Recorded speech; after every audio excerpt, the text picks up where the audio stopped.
I'm Carly and welcome back to the channel.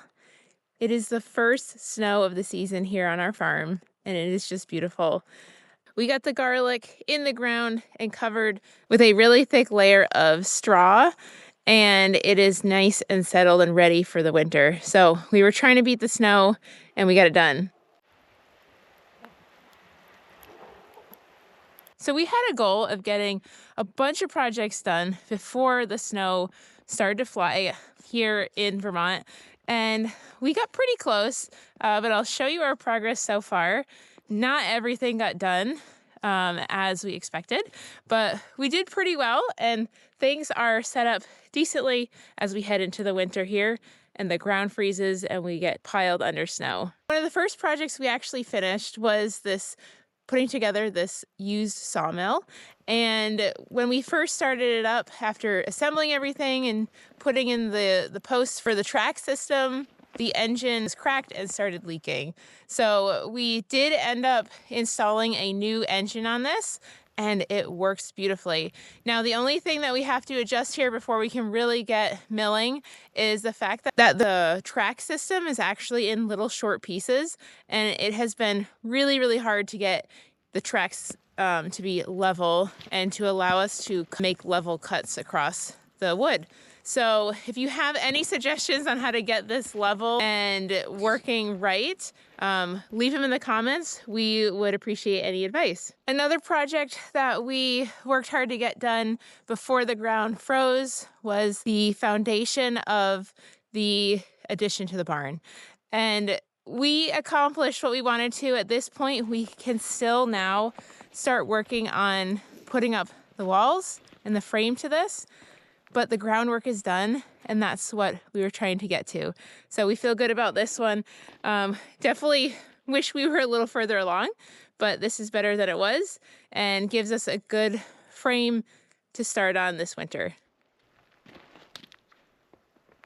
One of the most recent projects we have worked on is dragging the shed that was in the middle of our pasture all the way up the hill to the top where we want it to sit for the winter. Now, as we were dragging this shed up the hill, we unfortunately didn't realize that there was a lot of mud building up inside of it as it was dragging, and it completely ripped one of the walls off of the side of the shed, which was a huge bummer. We were hoping to just drag this up the hill and set it in a new place, but that just didn't happen for us. So in trying to accomplish one project, we have created a whole new project of trying to fix this shed now. So far, we have taken apart the wall that had ripped off and have started to frame it back in. We had to adjust everything back to plumb and level, and it's going good so far, but it still needs a wall. The other thing we encountered when we got this up here was that our place that we were putting it, after a couple weeks of rain, was super muddy and it really was not level at all for how we want to sit this shed for the winter. So we had just changed our rotors on our car, and we actually used those to level out the corners of this shed, which worked out really well. So we like to homestead by using what we have and really scrapping to get what we need done without having to spend extra money. Homesteading can get really expensive if you buy everything new and you don't look for deals and you don't reuse what you already have. So we were pretty thrilled that we could use these old rotors that are no good for cars anymore and be able to put them under the shed. So she needs a little bit of TLC, but we'll get her all set for the winter, get a new side on this side of the shed, and this will be usable again in no time.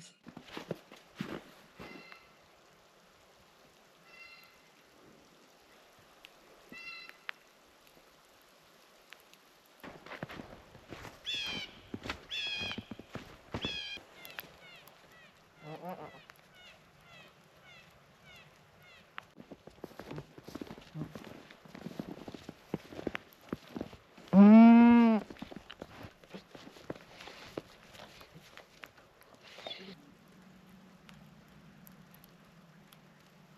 And last but not least, I wanted to show you the cool room because it is essentially done. There are a couple little small things we have left to do for this cool room, but it is put together. The air conditioning unit is in, as well as the cool bot system. We're ready to put anything from a deer to carrots in here to keep them in cold storage. This will be kept at a refrigerator temp and used for whatever we need. So we're going to end up putting some shelf systems in here as well, so that come summer when we start to harvest our vegetables, we'll be able to have somewhere to put them. We produce so much of our own food on this piece of land, and we end up with a lot of products that need cold storage, and our refrigerators in the house just don't cut it. We have plenty of freezer space, and those we use for our meat that is for sale, or meat that we are stocking for our family. But we were in desperate need of refrigerator storage space, and this room is going to do it for us.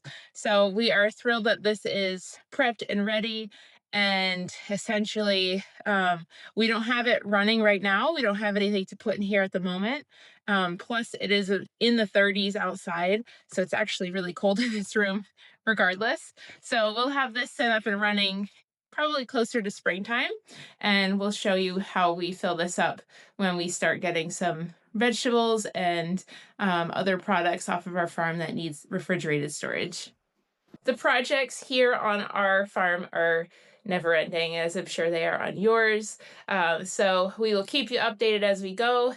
It's just one step at a time, slow progress, and we'll eventually get to them all. That's it for today's video. I'll see you guys next time.